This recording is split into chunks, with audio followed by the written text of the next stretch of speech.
boleh nggak aku pinjem HP-nya?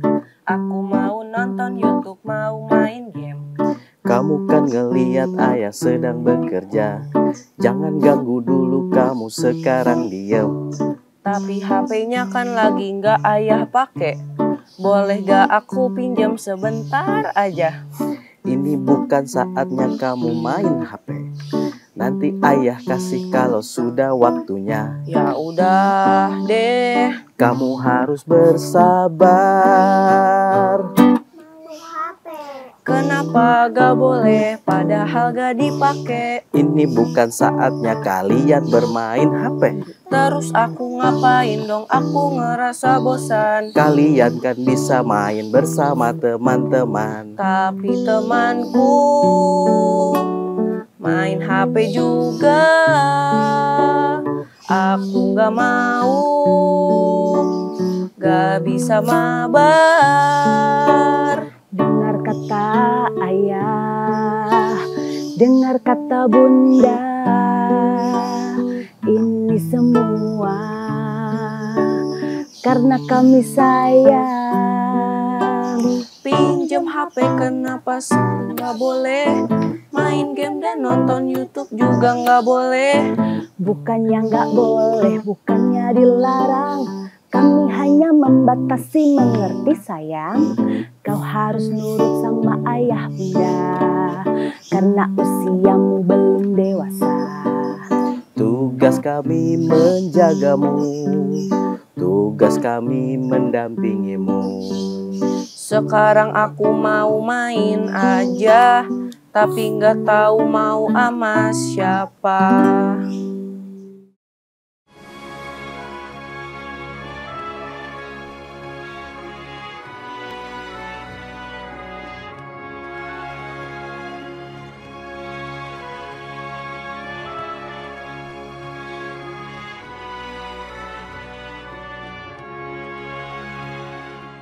Alhamdulillah, akhirnya ketemu Masya Allah. juga. Udah janjian buat ngabuburit bareng.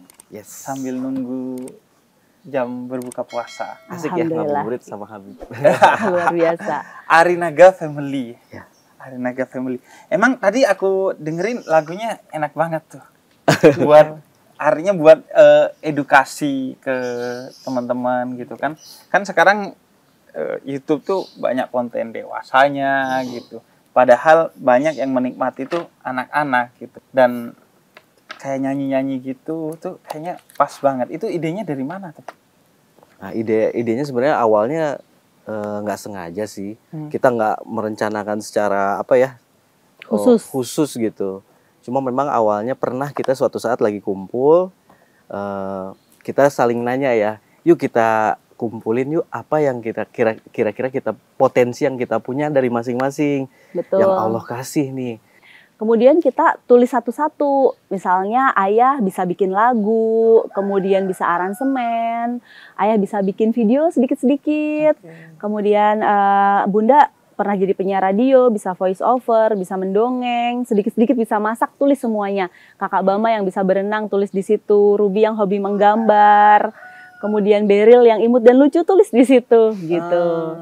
Kemudian di suatu hari kami mengikuti parenting ya. Dari situ terciptalah ide yang spontan untuk merangkum apa yang kita dapat dari ilmu parenting itu dengan potensi yang kamu bisa. Tanpa sengaja terbentuklah family musical drama seperti yang sekarang ini Arinaga Family lakukan. Karena semua sebenarnya pada hobi nyanyi sih pada dasarnya, Beb. Ya. Betul. Nah, karena hobi nyanyi akhirnya gimana yuk kita bikin sebuah cerita edukasi melalui lagu dan video gitu. Jadi bercerita cuma sambil bernyanyi. Jadi intinya Arinaga Family ini kontennya itu musik, Iya, film gitu. musik sambil bercerita, bernyanyi musik sambil bercerita. Iya. Bernyanyi sambil bercerita. Iya. Dan yang biasanya diceritain apa aja? Biasanya sih kehidupan sehari-hari, permasalahan-permasalahan yang sering terjadi sih, kayak misalnya rebutan makanan, terus apa lagi Bun? Tentang Anak-anak HP. yang minta HP tidak pada waktunya, misalnya seperti itu. Itu banget tuh. Terus adik kakak nih, kalau misalnya ada barang nganggur, mereka nggak menarik buat mereka, tapi begitu dipegang sama kakak, adiknya jadi pengen. Oke, Seperti oke. itu. Terus suka cemburu kadang-kadang sama Cemburu. adiknya. Dan itu sesuatu yang memang menjadi edukasi Arinaga Family di family-nya yang kemudian di YouTube kan, atau yang sudah kayaknya oh iya nih ini emang efektif nih untuk mengedukasi, kemudian pengen dibagikan ke orang lain, atau enggak dari awal memang mikir ini kontennya apa ya? Sebenarnya sih kita pernah bikin konten tapi baru lagu doang gitu, nyanyi kita berdua ya Bun ya. Betul. Tapi rasanya kalau nggak ada isinya yang lebih Membawa pesan. membawa gitu ya. pesan, kayaknya kurang seru nih, dan kita libatin yuk akhirnya kan, karena potensi anak-anak juga ada, akhirnya kita libatin. Kenapa memilih edukasi? Karena sebenarnya buat ke kita sendiri juga, ke kami sendiri juga. Kita bukan ahli parenting sih, bukan kita keluarga biasa yang kebetulan ingin membuat sebuah konten yang bisa bermanfaat. Akhirnya ngambil edukasinya itu dari sisi sebenarnya kita sebagai orang tua idealnya seperti apa sih, kenyataan-kenyataan yang terjadi sering di dalam keluarga itu apa kejadiannya, lalu solusinya seperti apa, meskipun pasti nggak harus sama ya setiap solusi itu. Oke. Betul. Nah, sebelumnya kita mau kenalan sama personilnya nih. Keluarga ini ya. Keluarga ini nih. Jadi ini 3 anak ini aja atau Iya. ada yang Tiga. Tiga. Kirain Kirain ada yang di sana lagi pegang kamera gitu, yang ngurusin kamera. Jadi ini benar-benar real yang ada di dalam video keluarga kita Iya.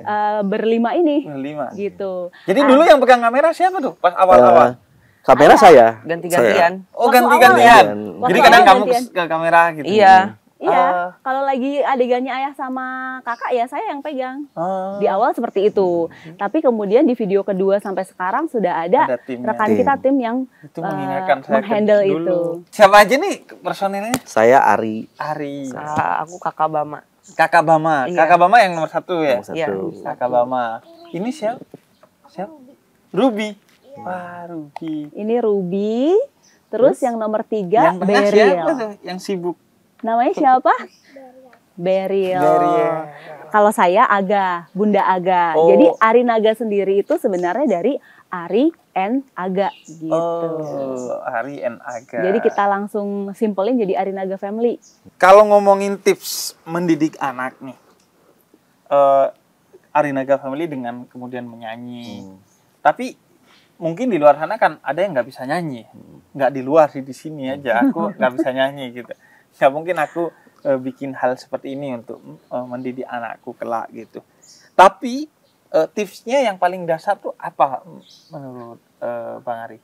Kalau menurut saya sih nggak mesti lagu ya, karena dunia anak itu kan sebenarnya memang yang saya tahu ya. Iya. Kalau nggak salah sahabat Ali bin Abi Thalib itu mengatakan bahwa usia 0 sampai 7 itu adalah seperti raja. Ya, diikuti semua kemauannya. Mau apa aja pokoknya. Iya. Lalu 7 sampai 14 itu seperti tahanan penjara lah, harus mau Narapidana. ya, harus mau ngikutin peraturan. Nah, setelah 14 ke 21 itu baru sahabat, seperti diajak ngobrol. Nah, memang di sini kategori anak itu kita bisa bicara dari 0 sampai 14 ya. Kalau menurut saya sih memang anak itu ada saatnya memang harus diatur gitu. Diatur. Ada saatnya juga kalau masih kecil ya dimanja. Nah, cuma masalahnya anak nih sukanya pasti kesenangan mereka apa sih gitu. Namanya anak-anak pasti pengennya main terus. Ya. Pengennya hiburan sambil kemauan mereka, ego mereka kan belum terarah ya. Justru orang tua lah yang mengarahkan ego mereka supaya menjadi ego yang baik. Nah, disitulah jadi letak bagaimana membuat mereka senang. Sebenarnya mereka hobinya apa? Ada yang senangnya nggak mau diem nih. Ya udah, melalui misalnya sambil berolahraga, sambil belajar matematika. Ayo hitung, kamu lari 4 kali, ayah 4 kali. Nanti jumlahin berapa ya? Misalnya loncat-loncat misalnya. Macam-macam sih kalau itu menurut saya ya. Kebetulan di sini di kami ya nyanyi ya. Mereka senang nyanyi, senang nonton lagu YouTube ya. Lewat itu aja hiburannya dan pendidikannya gitu. Dan mungkin pendidikan yang bisa kita masukin sedikit demi sedikit untuk anak-anak tuh, mereka saat kita bikin lagu, mereka kita libatkan untuk memikirkan solusinya gitu. Oke. Ini ada kejadian kalian suka rebutan, ayo sini, gitu kan ya. Memang kejadian seperti itu. Kira-kira solusinya pengennya gimana kakak? Adik pengennya Oh, gimana? justru ditanyakan ke Iya. si Ana. Ditanyakan, mereka menyatakan, berkomunikasi dengan kita hargai apa yang keluar dari pendapat mereka, kita tulis, kita rumuskan. Jadi ide-ide mereka tuh seolah-olah dihargai, Iya. terus akan memunculkan dari dalam diri mereka untuk berpikir solutif gitu. Iya. Karena pasti walaupun anak kecil, orang tua, orang dewasa pasti punya masalah sendiri-sendiri, dan masalah itu akan selalu ada kapanpun selama kita hidup. Jadi bagaimana kita lebih berpikir solutif sekecil apapun gitu. Jadi pada saat mereka punya masalah sesuatu, bicarakan sama orang tua, kemudian kita tanyain, pengennya gimana? Kira-kira gimana? Rasa yang kamu rasain sekarang gimana? Gitu. Misalnya saya lagi sayang sama, bukan lagi sayang, semua disayang. Iya. Tapi mungkin perhatiannya lagi sama adik-adiknya Iya. nih. Terus kakak kok kayak rewel ya? Kayak ibarat kata Cemburu. bete gitu ya. Kita nggak tahu waktu itu dia cemburu. Dan bahkan kakak sendiri tidak tahu rasanya bahwa itu namanya cemburu. Iya. Terus seperti kalau di lagu tuh, aku ramein aja. Aku apain lagi? Caperin, Aku baperin. caperin aja. Iya. Jadi kayak caper banget Iya, gitu. iya. Akhirnya kita ajak ngobrol, caper banget sih Heeh, gitu kan. heeh. Ternyata kakak tuh pengen diperhatikan. Diperhatiin Terus kita juga. bilang itu namanya kamu lagi cemburu. Gitu. Akhirnya jadi tahu Iya. Itu kosakata namanya cemburu cemburu. itu maknanya apa ya. Betul. Dan Jadi itu- ada rasa yang mengganggu mereka yang mereka belum tahu ini tuh apa dan bagaimana cara penanggulangannya. Terus kita kasih pengertian, terus kita tanyain, kira-kira pengennya gimana? Ya abis megang adik, bunda pegang kakak dong. Walaupun udah segede gini, Iya. sama aja pengen dimanja juga. Iya. Karena ada hal-hal yang nggak diajarkan di akademik, tapi ini tentang psikologi lah gitu ya, Iya. yang susah dicari di pelajaran gitu, Benar. karena mengenai cemburu dan segala macam. Karena kebetulan kita ini kan sifatnya sering ngumpul di rumah kan, Habib. Jadi tapi saya mau tanya juga, Habib, kan kalau kita ini sering kumpul di rumah gitu, cuma saya pengen tanya juga kalau gimana kalau misalnya tentang sebuah keluarga ketika ada uzur misalnya harus sekolahnya tuh anaknya tuh di boarding school nginep Iya. atau misal pesantren gitu ya. Pesantren. Nah, itu bagaimana tuh? Apakah kita memang menyerahkan saja, biarkan mereka itu nanti dengan orang terdekatnya mereka di tempatnya gitu? Iya. Apa bagaimana? Pertama tuh aku senang sekali tuh tadi bahwa anak dari kecil diajarkan bermusyawarah. Karena musyawarah itu kan sebenarnya salah satu prinsip kita dalam berbangsa ya, dalam Pancasila. Jadi kita tuh dari kecil kecenderungannya hanya menghukum juga, tidak memberi solusi ke anak-anak. Sehingga anak-anak ya nggak mendapatkan edukasi, kalaupun dia tidak melakukan sesuatu hanya karena takut hukuman, bukan karena tahu bahwa itu salah dan buruk bagi dia. Nah, itu sekaligus yang menjadi kunci. Jadi mendidik anak secara berdaulat, sehingga si anak itu tidak melakukan sesuatu itu bukan karena takut ayah ibunya. Karena kalau karena takut ayah ibunya, dia akan melakukan itu ketika tidak bersama ayah dan ibunya. Atau ketika tidak dilihat ayah dan ibunya. Apalagi zaman sekarang kan, untuk tidak dilihat ayah dan ibunya itu mudah banget ya. Betul.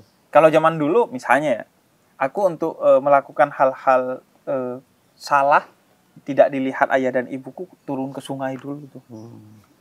Turun ke sungai. Main. Iya. Untuk main gitu. Kalau sekarang kan di dalam kamar mandi atau di dalam kamar kan bisa pakai HP untuk main, untuk pokoknya melakukan hal-hal yang salah atau bukan waktunya untuk kita melakukan. Nah, karena itu mendidik anak agar berdaulat dengan mana yang baik, mana yang buruk itu menurut aku kunci. Sehingga ketika anak dititipkan di tempat lain, entah itu untuk bersekolah atau yang lainnya, anak itu tidak melakukan sesuatu yang buruk dan memilih untuk melakukan sesuatu yang baik karena dia sudah tahu, oh ini baik, oh itu buruk. Sehingga kalau aku melakukan keburukan, nasibku akan buruk gitu. Kalau aku melakukan kebaikan, nasibku jadi baik gitu. Kesadaran itunya ya, bukan karena takut orang tuanya, tapi memang kesadaran akan bahwa ini yang baik tuh ini, yang benar tuh ini gitu. Benar, kesadaran Salah itu. tuh. Itu kan kalau dalam agama disebutnya ihsan. Ihsan itu kesadaran tinggi bahwa kita beribadah sebagaimana kita melihat Allah atau kita yakin bahwa Allah melihat kita gitu. Nah, karena itu pendidikan juga gitu. Jadi bukan karena takut orang tuanya kan, karena gini, mentok deh, jangankan kalau anak kita dididikan di pesantren atau di boarding school. Suatu hari kan orang tua itu akan meninggalkan si anak ya. Mau tidak mau si orang tua itu akan meninggalkan anak. Jadi kedaulatan itu yang penting, kesadaran pada anak tuh untuk ya udah aku mau jadi baik gitu. Dan tentu di masa awal-awal itu kuncinya adalah memberi waktu kepada anak ya. Karena tadi tuh seneng banget